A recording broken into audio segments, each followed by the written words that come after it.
সোনার দেহ কইরা সামান্য বিষয়টার জন্য তোর মা তোকে রেখে চলে যায়। আমি অনেক অপেক্ষা করেছি, কিন্তু সে ফিরে আসে। কান্না করো না আব্বু, যে মা সামান্য বিষয় নিয়ে নিজের সন্তান স্বামীকে ছেড়ে চলে যেতে পারে, আমি আজকের পর থেকে কোনোদিন মায়ের কথা জিজ্ঞেস করব না। ঘুমিয়ে পড়ো মধু, অনেক রাত হয়ে গেছে, কালকে আবার স্কুলে যেতে হবে। এই তো আমার মতো চলে এসেছি। হাসো হাসো, তোমার জন্য ক্যাডবেরি নিয়ে এসেছি। আচ্ছা আন্টি, আপনি প্রতিদিন আমার জন্য ক্যাডবেরি নিয়ে আসেন কেন?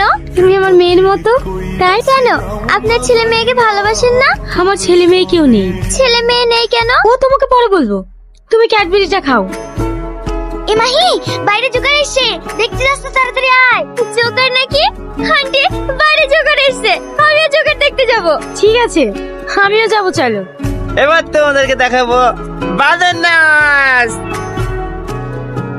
ক্লাসে টাইম হয়ে গেছে, বাচ্চারা সবাই ভেতরে চলো। আব্বু, তুমি সবার কাছে জোকার হতে পারো, কিন্তু আমার কাছে তুমি আমার আব্বু। তুমি আমার খুশির জন্য আর কত কি করবে। মানে এ তো কি, তুই আমার কলিজার টুকরা, তোকে খুশি রাখার জন্য আমার জীবনটাও দিতে পারি। আমি জানি তুমি আমার জন্য সবকিছু করতে পারো। আই লাভ ইউ আব্বু। মাহি, মাহি।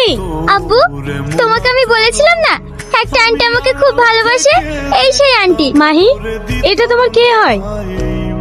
এটা আমার আব্বু। জানেন আন্টি, আমার আব্বু জোকার হলেও আমাকে অনেক ভালোবাসে। তোমার আব্বা সৎ পথে উপার্জন করছে, এটা খুবই ভালো। আর তাছাড়া এসব মানুষ খুবই ভালো হয়, এটা হয়তো আমি বুঝতে পারি। মাহি, লেট হয়ে যাচ্ছে, তাড়াতাড়ি চলো। দাঁড়াও, ওর হাত ছেড়ে দাও। ও যাবে না, আর ও স্কুলে পড়তেও আসবে না, ওকে আমি অন্য স্কুলে ভর্তি করবো। এই চল বুড়ি। কে লোকটা? গলার আওয়াজটাও কেমন চেনা চেনা লাগলো।